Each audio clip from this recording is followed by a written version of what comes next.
시작하시면 돼요.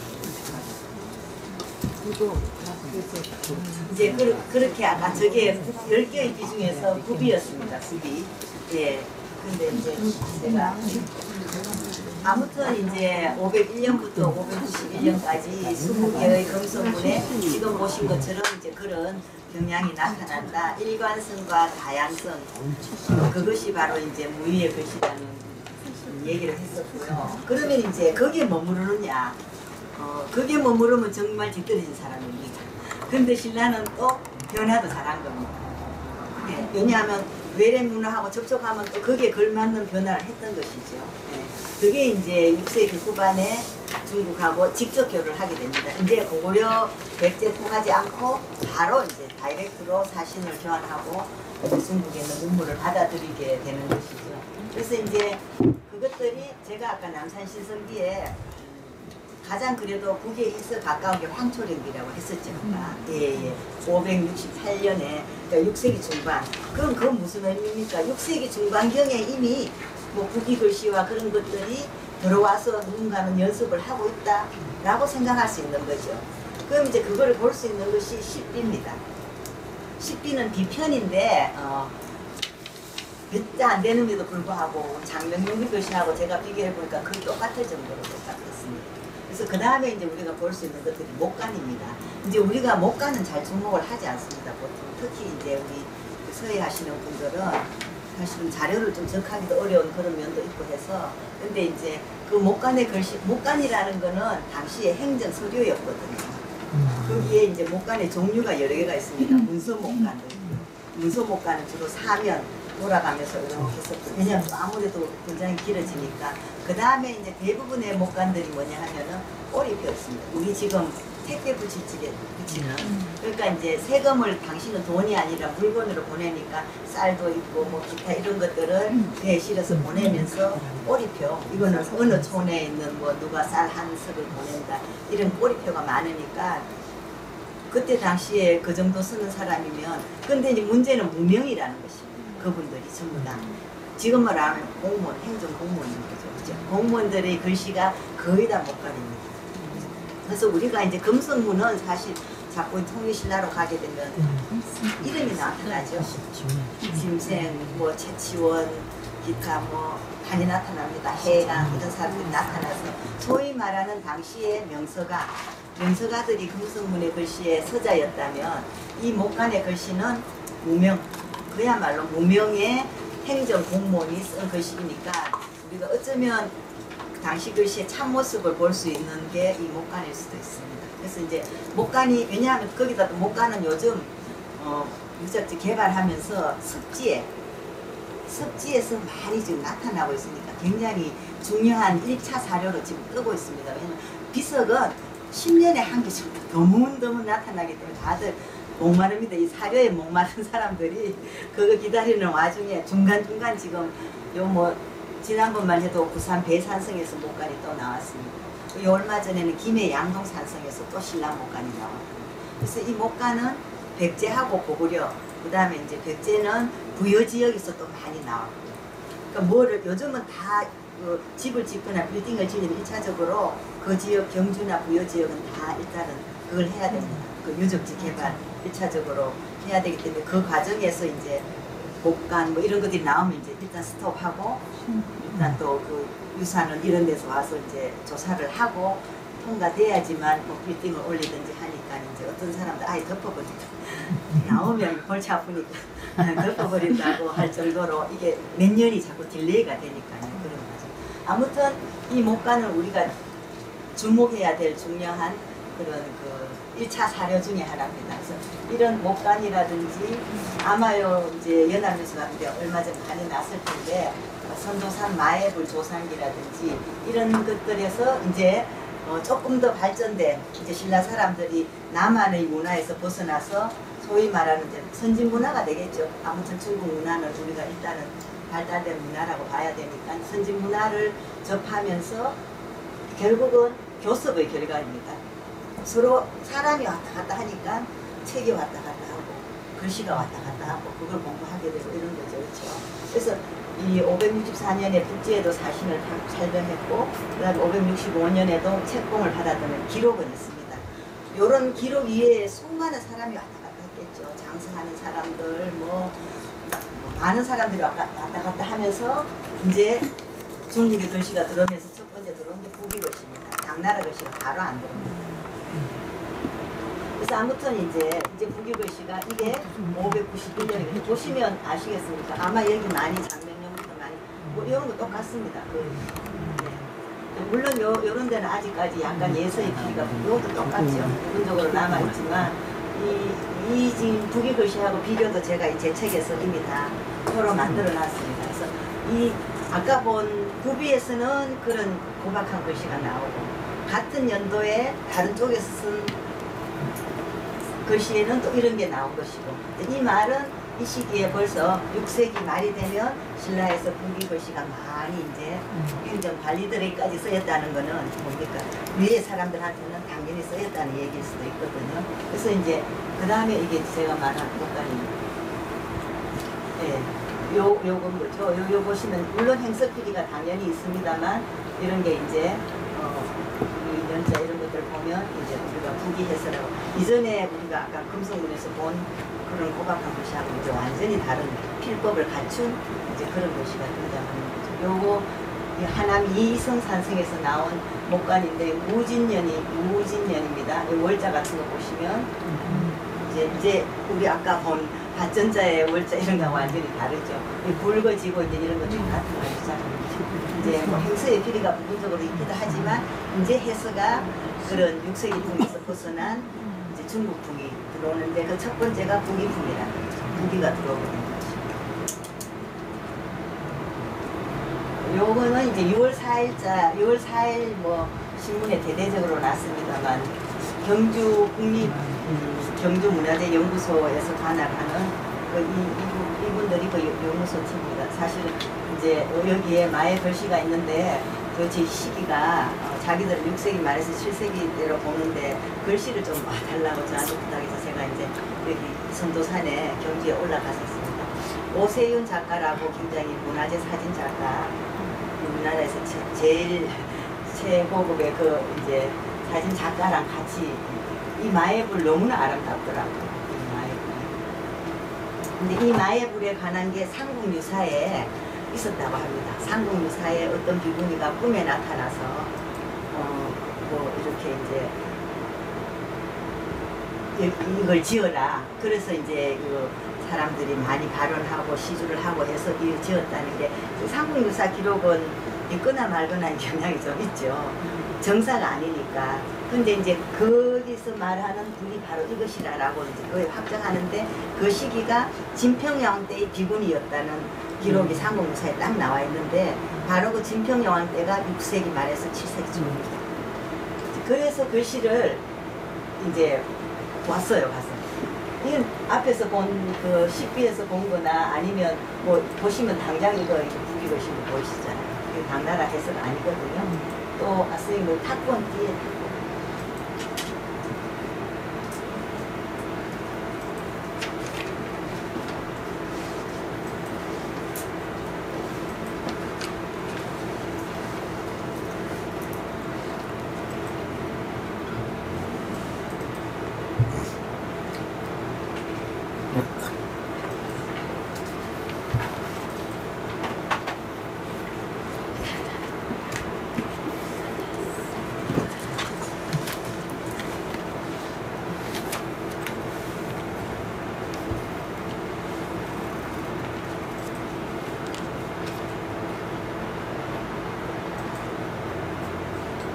안영주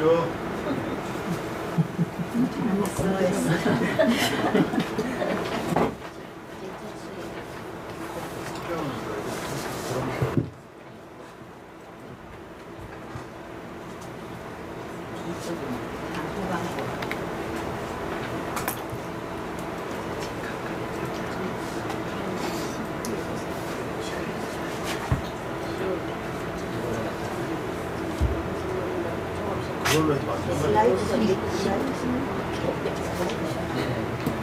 아까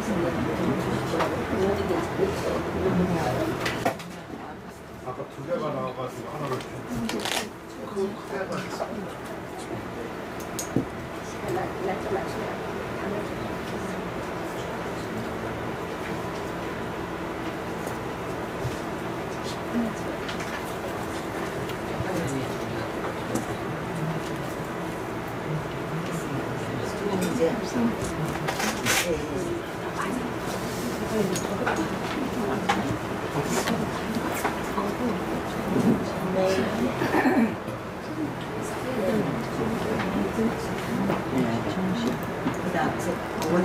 그보다는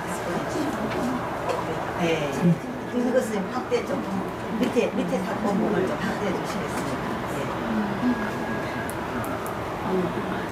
네. 아까 본 이거 이제 니로 보는 거죠. 비구니 아까 그 상국유사에 나온 여기 보면 아자입니다. 이거 저기 인변에 입구자 쓰고 이거 이렇게 써 아자입니다. 아니라는 그 비구니 이름이라고 보는 것인데 이게 이제 대구 무술명 오잡이라고 578년에 나와 있는 거기에도 아니라는 이름이 등장한다고 합니다. 이거 역사학자들의 것을 제가 빌려왔는데요. 그래서 그 이 아니가 아마 그래서 이것만 봐도 이 정도 되는 불사를 당시에 여성이죠. 비구니는 여성입니다. 그래서 당시에 신라에서의 그런 여성, 그러니까 꼭 종교인이긴 하지만 비구니들도 이렇게 적극적으로 불사에 참여했다는 것을 보여주는 예라고 할 수 있죠. 이거 역시 북입니다. 북위에도 이게 이제 어떻게 보면 북위는 선비족이죠. 아시는 것처럼 호족입니다. 호족들은 굉장히 개방되어 있는 문화를 갖고 있기 때문에 당시 북위 불교가 유행할 적에 굉장히 여성들이 불사에 참여 많이 했어요. 그게 어디냐 하면은 운강석굴에 가면 혹시 여기 가보신 분 있는지 모르지만 운강석굴에 가면 공양인 상들이 이렇게 석굴 안에 있는데 다 여성들. 네. 그만큼 그러니까 남녀가 동등했다는 지금보다 오히려 더. 그러니까 북위의 불교의 특징 중에 하나가 여성들이 적극적으로 종교활동, 불사에 참여했다는 게 특징인데 신라에서도 그런 현상이 보인다는 거죠. 그게 어쩌면 북위의 영향이라고도 볼 수 있다고 생각하시는 분들도 많이 있으시더라고요. 그래서 아무튼 지금 그래서 이게 저는 6세기 말 7세기 초가 틀림없다. 기존의 목간, 남산 시설비 이런 모든 것들로 봐서 딱 그 시기에 서풍이다 라고 뭐 7, 80년대부터 그 다음에 뭐 620년 뭐 이쪽 저쪽 딱 진평왕 때입니다. 그 시기가. 네. 진평왕이 사실은 통일의 기반을 다 만든 사람이거든요. 진흥왕이 영토를 확장했다면 진평왕은 그 넓어진 영토를 이제 관리하면서 통일의 기반을 가진 사람입니다. 왜냐하면 장수왕이 몇 년을 왕하신지 아십니까? 이름이 장수왕이세요. 80년 이상을 했거든요. 몇 살까지 살았는지 알 수 없지만 그래서 이름이 장수왕인데 고구려에서는 장수왕이 가장 길게 했고 아마 세계 역사에서도 치세 기간이 80년 되는 사람은 없을 겁니다. 근데 신라에서 가장 긴 사람이 이 진평왕입니다. 54년을 다스렸기 때문에 사실은 통일의 기반이 이때 다 다졌다는 거죠. 중국하고 왕대 문화를 받아들이고 보는 것인데 아무튼 이 진평왕 때 만들어진 것이 아까 남산시설비의 그런 종류, 뭐 기타 목간 특히 이거 또 이런 지금도 여기 올라가려면 그런 4시간 올라가야 되거든요. 선도산이라고 경주 시내가 가장 잘 내려다 보이는 곳이 여기라고 합니다. 거기에 가면 정말 우리가 아까 깨어진 불상이지만 너무나 아름다운 모습을 하고 서 있는데 당시에 그 꼭대기에 저런 불사를 할 수 있었을 정도면 모르긴 해도 그 비구니가 보통의 지에 있었던 사람은 아닌 거죠. 예. 경제적인 건 말할 것도 없고 여러 가지 상황들이. 근데 거기에 이제 이제 바로 요 자리입니다. 요 표시해놨잖아요. 이게 지금 삼종불입니다. 이 너무나 아름다운 미술을 짓고 있는 이 불상에 이 바위돌이 아마 여기에서 이 뒤에서 돌이 떨어져 나와 있지 않을까. 지금은 요 지금 사당입니다. 성모 사당. 요 뒤에 떨어진 돌 요 부분에 아까 뒤에서 본 이게 이 글씨가 이렇게 새겨져 있다. 안타깝게도 없어진 부분도 많고 하지만 일단 보이는 몇 개의 글자만으로도 문자죠. 그다음에 사자입니다. 맞전자 밑에 마음 신자 사자. 요 보이신지 모르지만 믿을 신자입니다. 보이시죠? 네, 이렇게 긴 거이고 완전 북이것이 완전히 북이것이죠.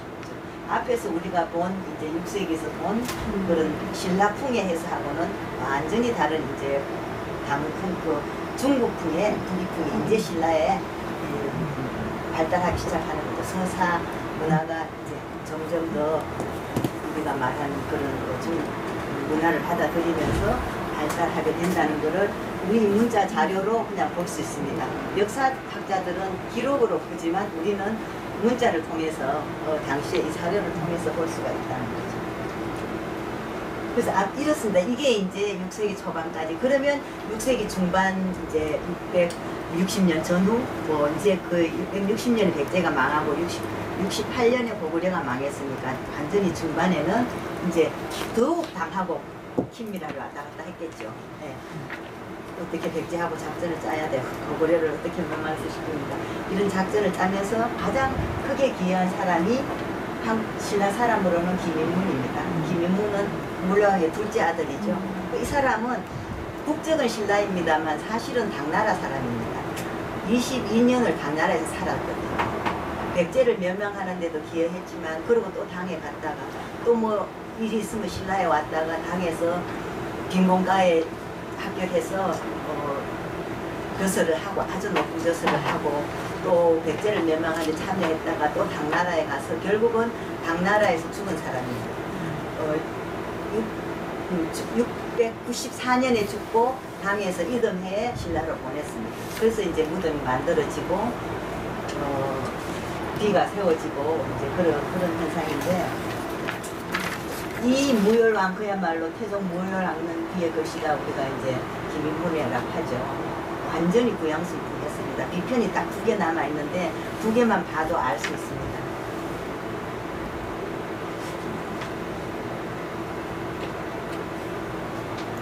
이거는 다음 문제 그다음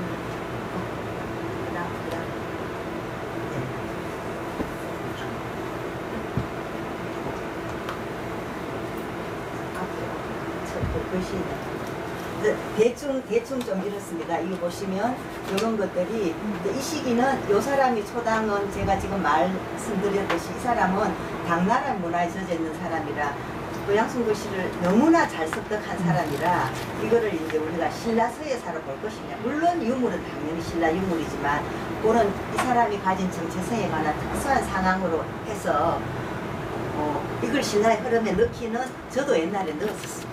근데 이제 좀 더 배경을 찾아보니까 이 사람이 이런 배경을 가지고 예를 들면 10살 때 미국을 갔는데 한 50에 와서 왔는데 국적은 물론 한국 사람이지만 그 사람이 갖고 있는 모든 거는 미국 문화라고 봐야 되겠죠. 똑같은 겁니다. 그래서 아무튼 요 글씨의 것들은 우리가 흐름에 넣을 수는 있어도 그걸 정말 그 흐름에 넣을 수는 없겠다는 생각이 저희 최근 생각입니다. 저도 이전에는 이런 배경을 김인문에 대한 배경을 잘 모를 때는 이 시기에 막 지금 661년경에 정말 완전히 완벽한 당나라에서가 들어왔구나 이렇게 생각했는데 그건 조금 이제 제거해 봐야 될 일이고 이런 과도기를 거칩니다. 그 이후에 문무왕릉비에서는 북이풍과 초당풍이 같이 보이고 요 비슷한 시기에 청주는 지방이죠. 지방이고 요건 다 왕릉비지만 요건 또 사적비에서는 북이풍이 보입니다. 그래서 이게 이제 지역에 따라서 서울이냐 지역이냐 또 뭐 예를 비가 왕릉비냐 뭐 사적비냐 이런 선택에 따라서 이제 조금 이렇게 과도기적으로 북이가 좀 더 보일 때도 있고 당나라하고 섞일 때도 있고 이제 7세기 후반에 가면 이제 본격적으로 당나라 도시가 나타나고 이런 너무나 자연스러운 과도기를 거칩니다. 이게 그럴 수밖에 없는 것이죠. 갑자기 오늘 신라글씨 쓰다가 내일부터 초당글씨 이거 잘 안 되지 않아요. 저희들도 우리 글씨 쓰면서 차츰차츰 변하고 이런 과도기가 있듯이 마찬가지입니다. 이런 기석에서도 우리가 그런 걸 볼 수 있는데 아무튼 이런 진평왕 때의 이런 활동 진덕왕, 진덕여왕이죠. 김춘추 누굽니까? 무열왕이죠. 네. 이 문왕 그 아들들을 조공사로 파견해서 당태종이 이때 진사명 인사명 원천명 아시죠? 왕이지 글씨로 쓴 이 자기가 친히 쓴 것들을 신라 사신한테 갖고 갑니다. 그러면 그 이후에 기록은 없지만 그걸 갖고 와서 어떻게 했겠습니까? 수많은 사람한테 필사를 시켜서 얼마나 많이 공부를 했겠습니까? 그건 자명한 지금처럼 복사 기술이 없었지만 그렇게 당연히 했을 것입니다. 아마 저 두 개는 뭐 지금 하면 국보 정도로 지정해놓고 그렇게 필사본으로 공부했을 텐데 요게 이제 687년에 문무왕릉에 보면 부기풍 당풍이 같이 보인다. 요 부분이 가장 오른쪽 부분이 가장 잘 보이는 부분이거든요. 네. 이 부분들을 보시면 요런 거는 약간 부기에 가깝고 요런 데 보시면 아직 전절이 좀 적어서 과도기적인 글씨가 좀 보이기도 하고 좀 이렇게 보이시죠? 완전히 이거를 구양술 해서라고는 볼 수 없는 그런 요소들을 좀 지니고 있습니다. 그래도 이렇게 좀 장방형의 이제 길어진 이런 글자들이 나타나기 시작하죠. 예. 그런 현상들이 여기에 이제 좀 섞여 있습니다. 선생님, 요 오른쪽으로 한번 화면 옮겨주시겠습니까? 아니, 그 위로 말고 오른쪽 아래로. 여기에, 선생님, 오른쪽으로 좀. 여기, 여기에서 우리 아까 그 임신석이 안자 생각납니까? 이게 이제 우리가 말할 해수의 안이잖아요. 근데 아시겠죠? 아까 그 안자의 생긴 모양. 이런 거하고 비교하니까 그것이가 못 쓰는 글자가 되는 겁니다, 당연히. 예. 그래서 요거는 과독이다.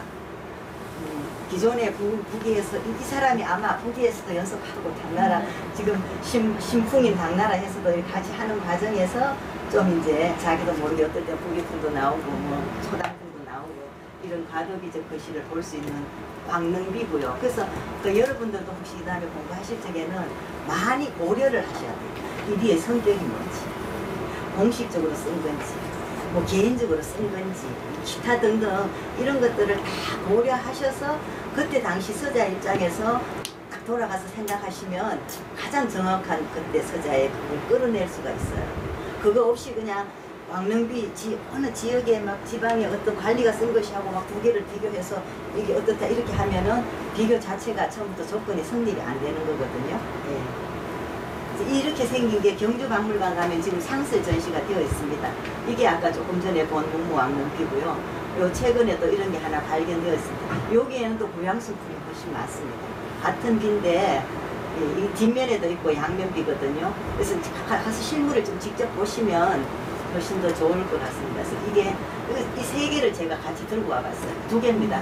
여기 아까 김문문이 썼다는 태종무열왕릉비거든요. 보시면 이거 100% 당나라 했었죠. 거의. 그렇죠?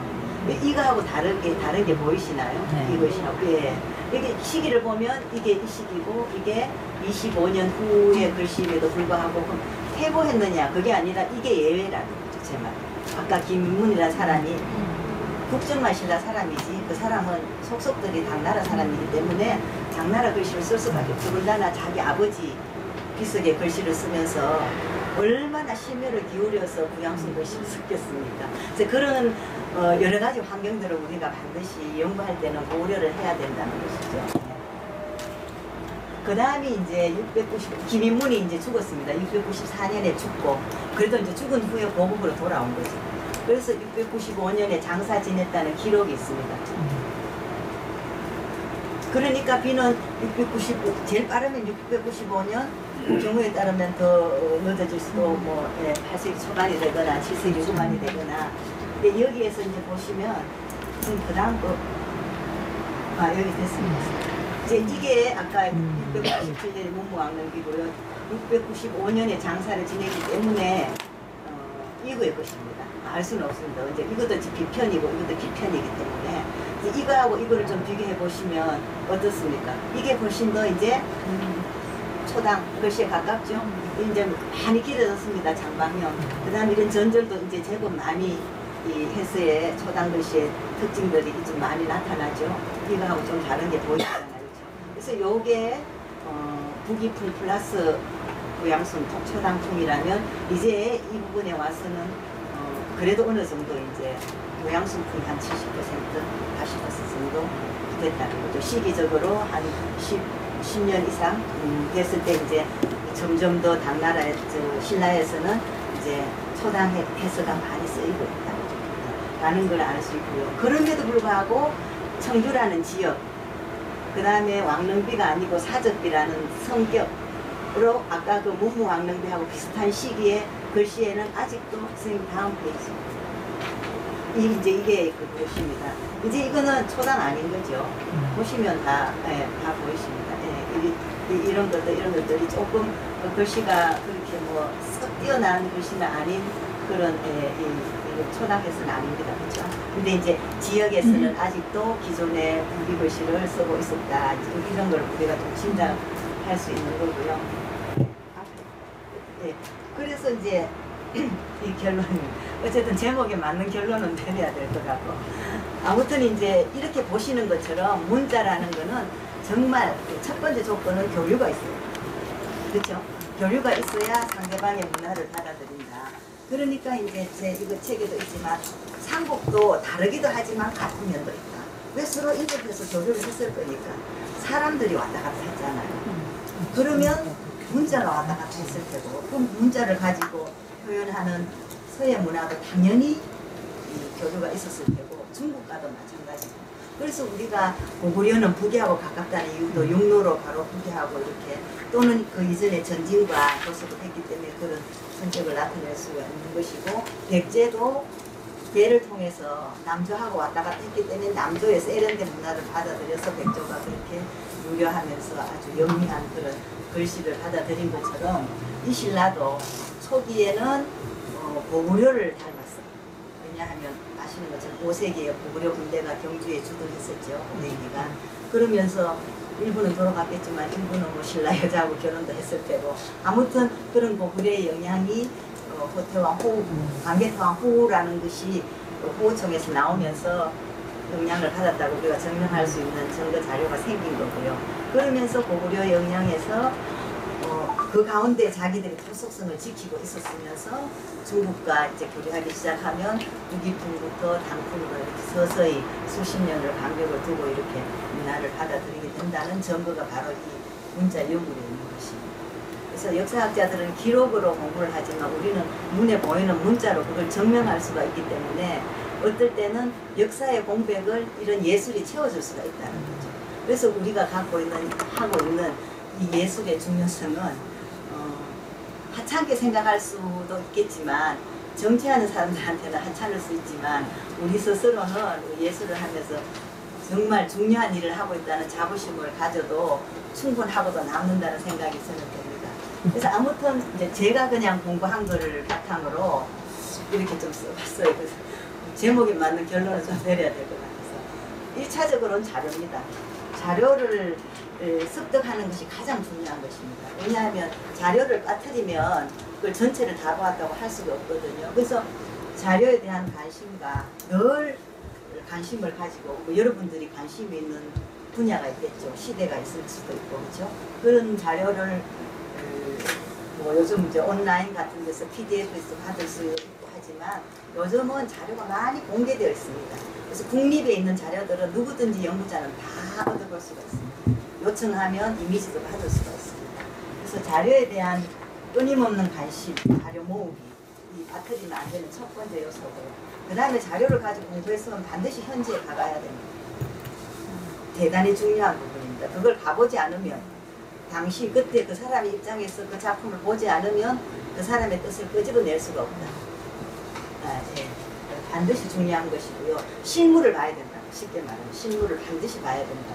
근데 이제 공부하지 않고 가면 보이는 게 없고 볼 수가 없습니다.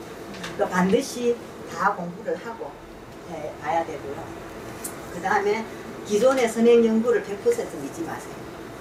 절대. 일단은 한번 의심도 해보고 다른 것들로도 좀 생각해보고 그래야지 내 주장이 생기는 겁니다. 우리가 논문은 내 주장을 얘기하는 거니까. 그렇죠? 기존의 것이 맞으면 맞다고 하고 틀리면 틀리다고 하면서 이제 내 주장을 펼치는 게 논문이지 않습니까? 그래서 이제 그 다음에 세 번째로는 이 서예라는 문화는 당시에 독특한 귀족층, 아주 상류층에서만 갖고 있는 문화입니다. 그 밑에 서민들은 한일자도 모를 수도 있는 그런 상황이기 때문에 반드시 역사적인 배경이 필수적으로 알아야 됩니다. 그 배경에 따라서 가진 자들이 좋아하는, 예를 들면 그런 글씨를 쓰기도 하고, 쉽게 우리가 안진경 예로 들 수 있는 거죠. 현종이 좋아하는 그런 양귀비, 심지어 양귀비의 통통함 때문에 안진경이 글씨를 통통하게 썼다는 얘기도 사실입니다. 왜냐하면 그림에서 그러니까요. 그만큼 가진 자의 취향이 그 예술에 미치는 영향은 절대적입니다. 지금보다 더. 네. 그래서 역사나 문화나 이런 우리가 글씨가 탄생하게 된 그런 배경을 반드시 살펴야 됩니다. 그래야지만 제가 얘기하는 게 훨씬 더 강력한 힘을 갖게 되는 것이죠. 아니면 그냥 사상 누가게 되는 것이죠. 예.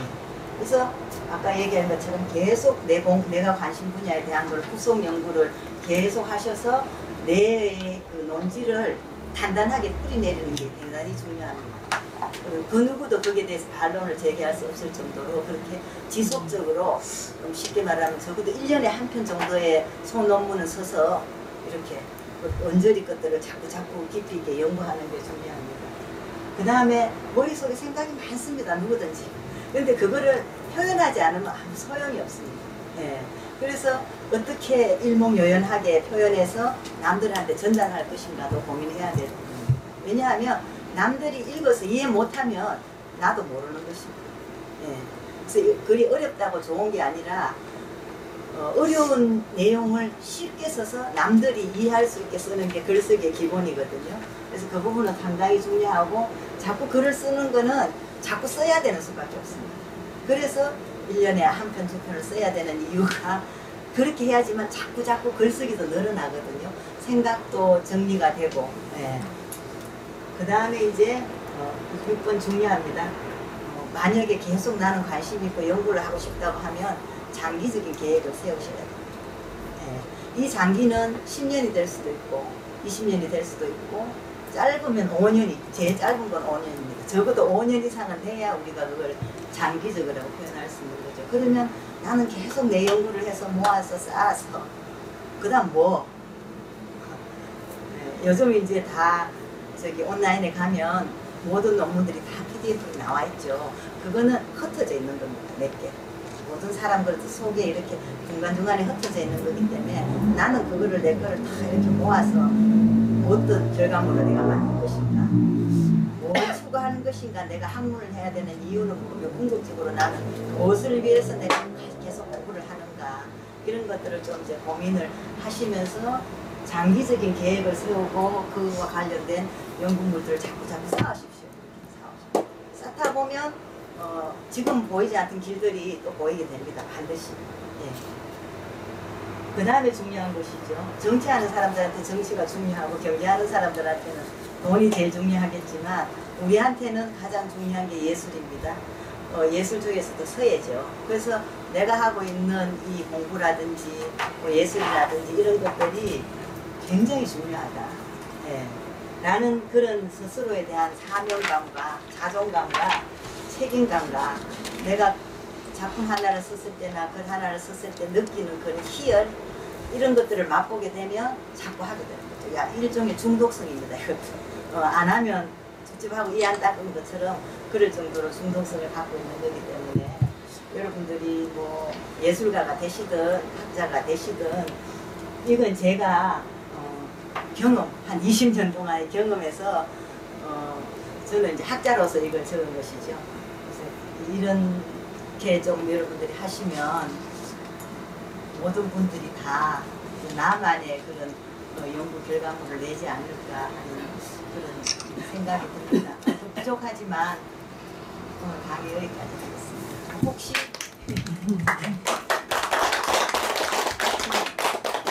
질문 있으시면 받겠습니다.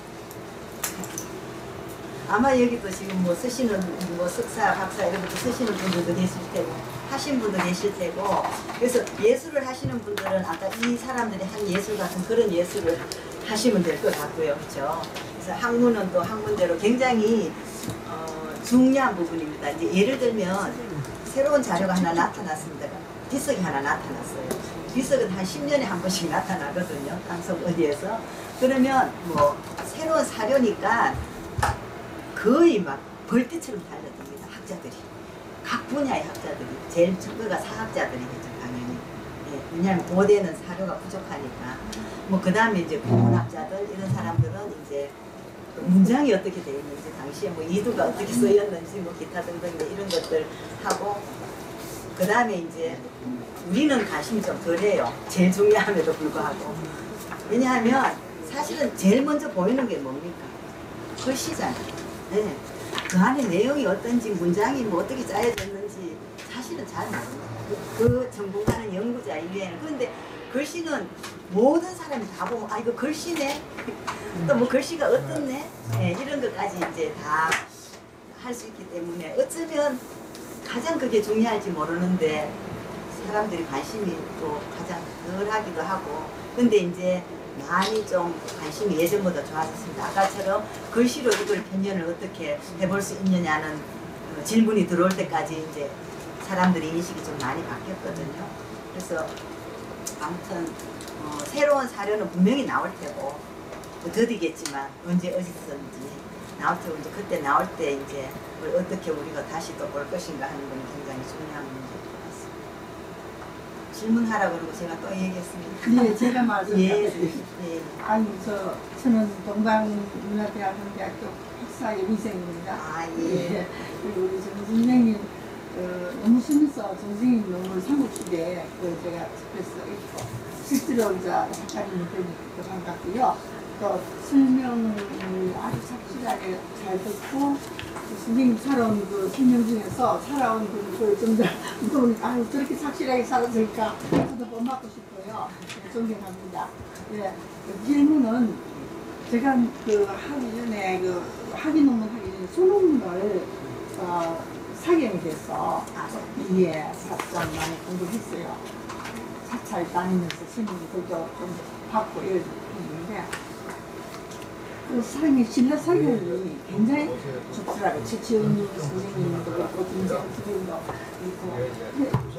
사경이, 신라 사경이 굉장히 유래해요. 그래서, 근데 여기 뒷문에 나오는 정무신 작가님도 설명하시면 글씨가 참 못 쓴 것이 많다. 그냥 필수이기 때문에 그런데 저는 여기서 의심이 생긴 거예요. 그러면 사경 쓴 사람들은 어떤 사람들, 스님들 주로 많이 사경을 어디서 하는 그런 스님들이 있기 때문에 있을 때고, 우리에서 모성국시들은 주로 어떤 분들이 써서 그렇게 모성국시 나타나서 궁금한 생겼어요. 그래서 이제 일반적으로 사경이라 하면 신라, 오신라, 삼국시대에는 사경이 나타나지 않죠. 저 송이신라부터 사경이 나타나죠. 사경은 여러 가지 종류가 있죠. 석경 아시는 것처럼 석경이 있습니다. 대표적으로 화엄사의 화엄석경 편이 한 10,000개 정도로 발견됐습니다. 그 다음에 법화석경, 금강석경 이런 것들이 다 편으로 나타나고 있는데 그것들의 글씨는 상당한 수준입니다. 그러니까 우리가 수행이잖아요. 이 사경의 행위가 수행이잖아요. 그러니까 아마도 그 사경성의 그 집단이 있었을 겁니다. 집중적으로 교육하는 사경단이 있고. 예, 맞습니다. 그래서 거기서 아마도 대부분 스님이지 않을까 그런 분들이 한 거기 때문에 오히려 그런 물론 이제 이름이 있는 경우도 있고 없는 경우도 있지만 오히려 우리가 말하는 명서가들의 글씨보다 훨씬 더 사경성의 글씨가 고도의 기술을 요하기 때문에 옛날에 우리 조선시대 궁녀들 하루에 글자 몇 시간 이상 안 하면 밥 안 줬지 않습니까? 밥 먹기 위해서 궁체 연습했다는 얘기처럼 스님들은 더군다나 수행의 하나이기 때문에 각공도 각성도 있었고 뭐 사경성도 있고 뭐 여러 가지 종류들이 다 있듯이 그런 석경의 글씨는 상당한 수준이고요. 그 다음에 우리가 볼 수 있는 게 백지목석, 대방강 환경, 리움에 있는 국보죠. 그게 이제 지본입니다. 지본인데 그거는 수준이 상당히 높고요.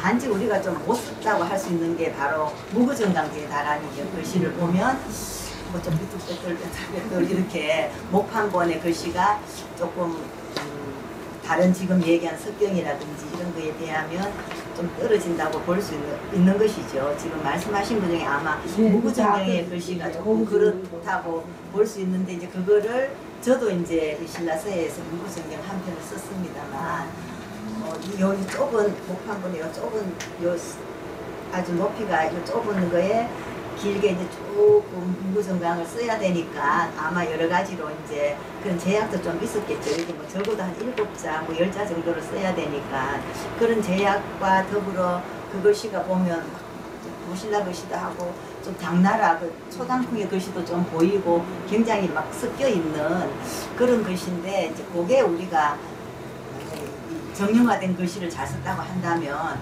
이제 조금 그런 게 보이는 것이고 나머지는 지금 현재 나와 있는 통일신라 시대의 사경 글씨는 석경, 지본 이런 글씨들은 상당한 수준이 올라 있는 글씨라고 볼 수 있습니다. 그래서 이제 무구정경의 글씨는 그렇게 해서 저도 그렇게 해석을 했습니다만 조금 이제 과도기적이고 그런 좁은 데 써야 되는 환경도 있을 것이고 거기에도 역시 약간 신라풍, 부기풍, 뭐 초당풍 이런 글씨들이 다 좀 섞여 있거든요. 그래서 어쩌면 그것도 좀 700 우리가 750년경이라고 보죠. 대략 어떤 사람은 고려까지로도 이렇게 뒤를 늦춰보기도 합니다만 대부분 그래도 8세기 중반으로 보는데 통일되고 난 다음이니까 이제 그런 그것도 좀 자만을 해야 되겠죠. 근데 전체적으로 사경 글씨의 수준이 상당히 높습니다. 통일신라 시대. 그것도 사경도 합픽으로 하시면 예예 쭉 여러 가지 종류를 다 하시고 이렇게 하시면 좋은 글이 될 수는 있을 것 같습니다.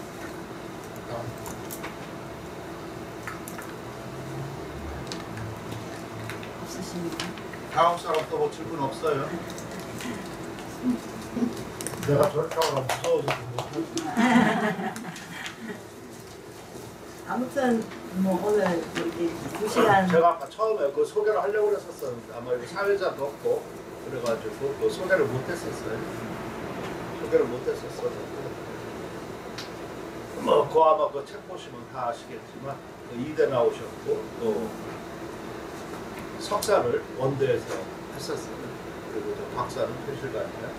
미국에서 국위 대토 서해를 연구하셨고 그리고 제가 깜짝 놀란 거가 딸이 둘이 있는데 둘의 그 남편도 딸 둘도 박사 남편들도 박사 여기 저 부부님께서는 교수 그러니까 이 집안 6분이 전부 다 박사시에요. 공부만 하는 집안인 거야. 그러니까 그 아마 손자들도 앞으로 박사. 그리고 그 무엇보다도 제가 아주 존경스러운 것은 그 전에는 아마 그 결과물이 그게 안 나타났었는데 최근 몇 년서부터 결과물이 나타나기 시작했었어요. 여기 저 삼국시대 서해 이런 거라든가 또 광해주 쌍둥이라든가 또 이런 걸 또 기타 논문들 이런 거를 제가 보고 아 저기 후학 중에 제일 그 열심히 하시는 분 중에 또 제가 다니는 또가요. 그리고 저번에도 이 책이 나와가지고 요새 뭐 둘이 그 전화로 많이 얘기를 했어요. 카톡 뭐 이런 걸로 하면서 그래서 앞으로는 한국 사회사를 좀 책임져라. 충분히 그럴 그 자료와 그 역량과 이런 분이 좀 계시고 또 그래서 너무 그런 걸 애쓰시고 하니까 그 귀중한 그런 그 공부했던 거 경험이라든가 조금 도움이 되지 않을까 싶어서 여러분들한테 이렇게 공개를 한 겁니다. 이런 데서 이게 좀 어렵고 원래는 좀 큰 데서 모시고 저렇게 해야 되지만 그래도 이렇게 공부하는 사람들이니까 같이 좀 모여서 이런 얘기를 한번 나누는 것도 상당히 의의가 있겠다 생각을 해가지고 모셨습니다. 바쁘시고 또 여러 가지 또 하는데 지금도 또 확진의 프로젝트 또 딴 데 몇 개가 있어요. 그래서 지금 계획도 벌써 지금 아까 5년이 좀 짧은 무슨 장기 계획이라고 그랬는데 여긴 지금 뭐 70살까지 일단 계획가 쫙 짜여 있어가지고 꼼짝할 수가 없어요. 거의 그냥 밤잠도 안 자고 이 책을 아마 보시면은 그 정도 그 시간 아니면은 할 수가 없어요. 그 자료와 이런 거를. 그건 저도 공부하는 입장이니까 누구보다도 이게 책 보면 금방 알아요. 얼마만큼 시간 투입과 정력과 그리고 제일 중요한 것은 여러분 아마 아까 그 말씀드렸다시피 자기 손으로 발로 뛰어야 돼요. 그러니까 내가 무슨 예를 들어서 뭐 여사점 이런 걸 한 거를 쓴다 그러면은 규장각이 이런 데 가가지고 실물 자료를 확인하지 않냐면은 이것저것 남이 논문만 이렇게 한다고 보면은 나중에 보면은 큰 오류를 범할 수가 있어요. 근데 이분은 정말 몸서 다니시고 중국도 많이 다니시고 한국도 곳곳 다 다니시면서 눈으로 보고 했었을 때 거기서 어떤 정체성을 발견하고 또 앞으로 미래를 설계하고 그것을 장기적으로 계속 해온 결과물이 지금씩 나오기 시작하는 겁니다. 앞으로 해마다 좋은 이런 거가 분명히 나올 거라고 생각합니다. 그래서 제가 제일 두렵고 존경하고 또 그렇게 하시는 그 후배님이라 이렇게 오셨습니다. 아까 처음에 그 얘기를 하려고 그랬었는데 오시자마자 성격이 급해가지고 미리 혼자 해. 자, 많이 잘 들으셨죠? 네. 그리고 저 아까 요 저 책 네 권 남았다는 거를 알아서 사실 저 책장사도 아니고 그런 거 아닙니까? 자 그럼 박수 치세요. 70까지 그냥 제가 뭘 해야 될 것인가 대충 계획을 짜고 있습니다. 저번에 다 저랑 대화 나눴던 이분 다 사실이에요. 혹시 그러면 신청하실 텐데 혹시 왕건 이름 왜 안 썼어요?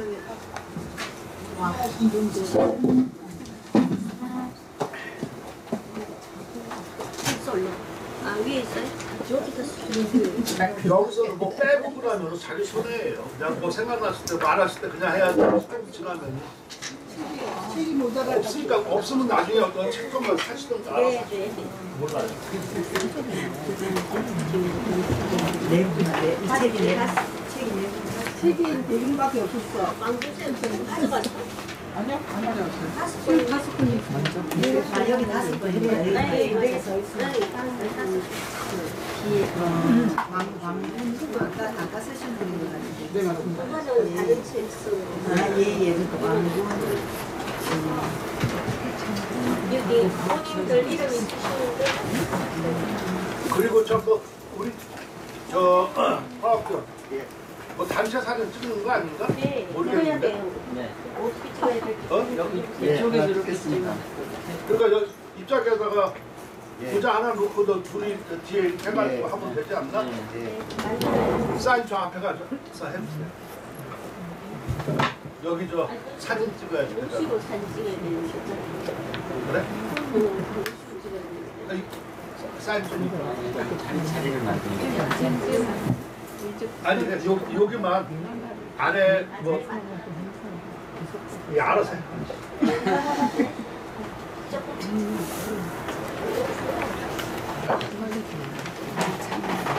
그 추운 면이나 내가 딱 보니까 괜히 또 하나 더 너를 6개 써. 4, 5, 20. 여기서 감독도 노균만 선생님. 그래가지고 세 사람씩 앉아 일단 다 나오고 나머지 너 가서 한국에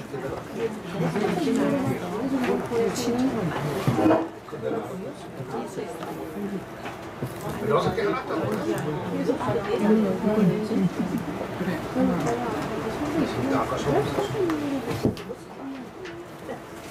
그러니까 여섯 개 해놨어.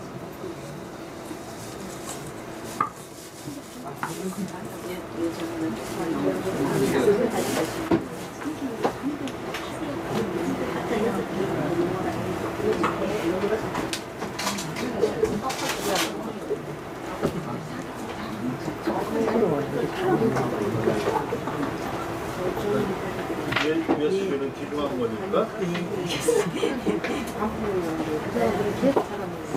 아니 저거 없어지면 얼마나 어디 갖다 줘야 되나?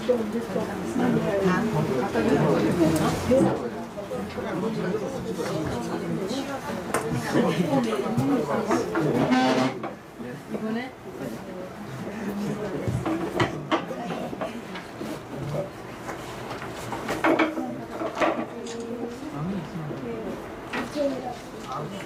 아니 저기 이거 표모 선생님은 왕구쌤 하는 거만 딱 찍고 가면 어떡해?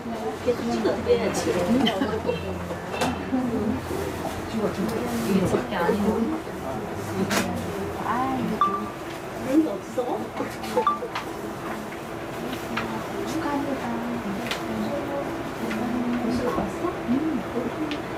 두분 경숙씨 나의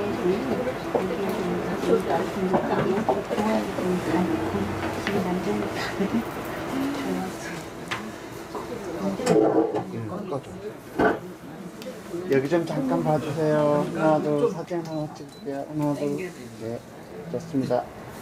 네, 찍겠습니다. 우리 다 같이 다 같이 찍을까요? 네, 그러지요. 자, 네, 모두 서주세요. 먼저 지금 식당으로 보내고 사인하시고.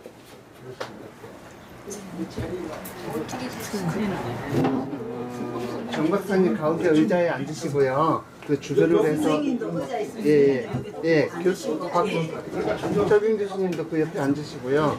나머지는 그 주위에 쭉 둘러쓰겠습니다. 그냥 그냥 항상 큰 내비두고. 네. 여기 의자는 몇 개 갖다 놔. 선생님 죽으면 안 좋으세요. 그래. 잘 생각했어. 됐어. 사이사이. 아, 여기 저 진아도 여기 앉고. 아, 이거 저 회장이니까 여기 앉고. 저 조그만 의자리 하나 있는데.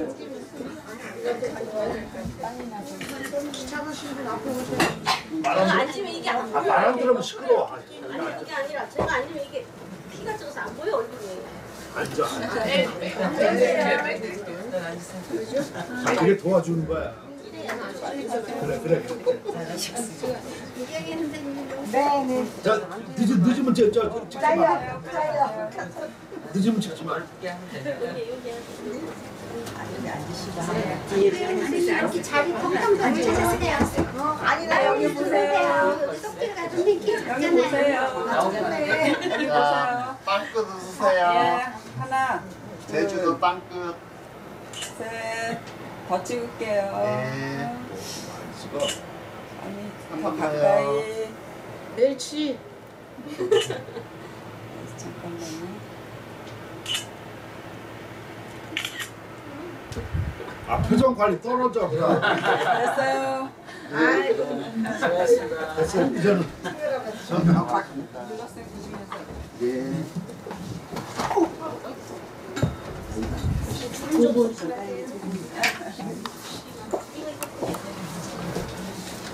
김춘자 선생님. 그러고 저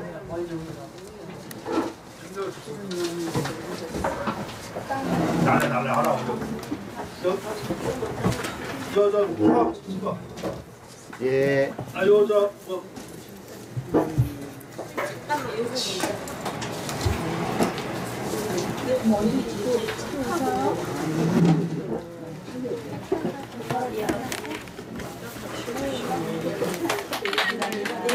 자, 여기도 한번 잠깐 봐주세요. 네, 하나, 둘. 네, 반갑습니다. 고맙면 얼마 없다 그래. 다 사실.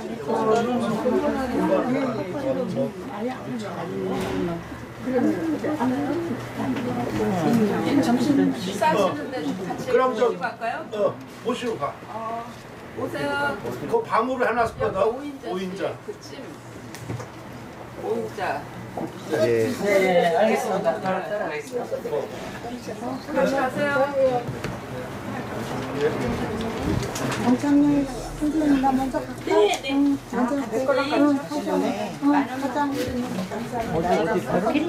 식당으로.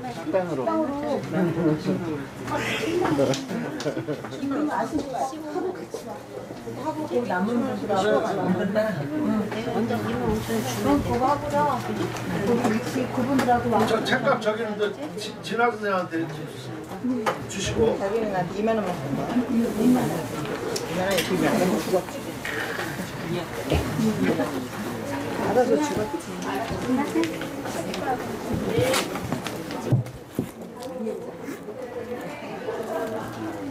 그거 안 가, 이랑서요. 김춘자 선생님. 네, 여기 주시면 돼요. 노경아 선생님. 너 어떻게 지내?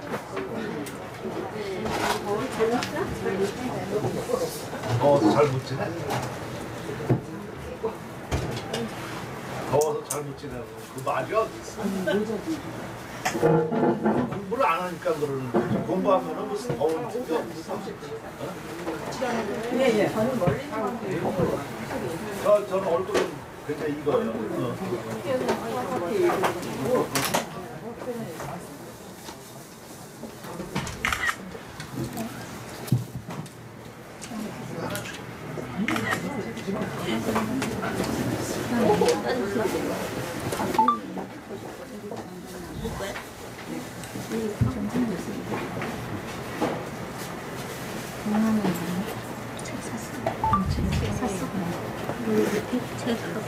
이거 좀 어려운 거 쓰는 건데 호감 이게 저 사자요?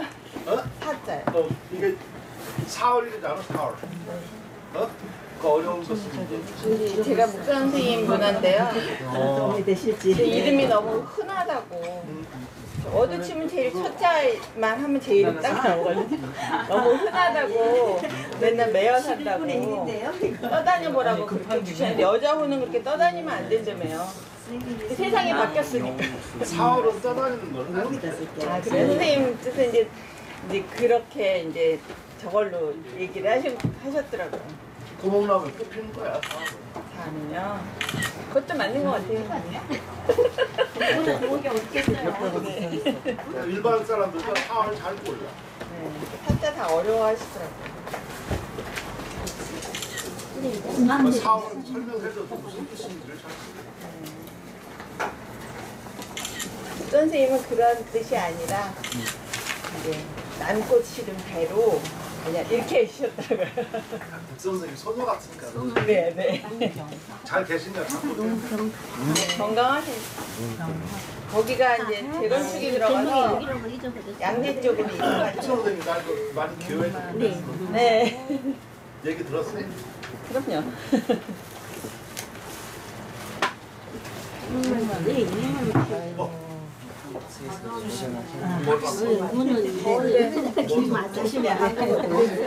말을 해, 말을 막.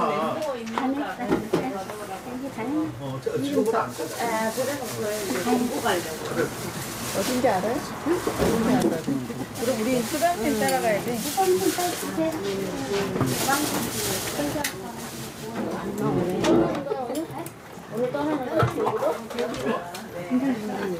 오늘 이래 나는 내일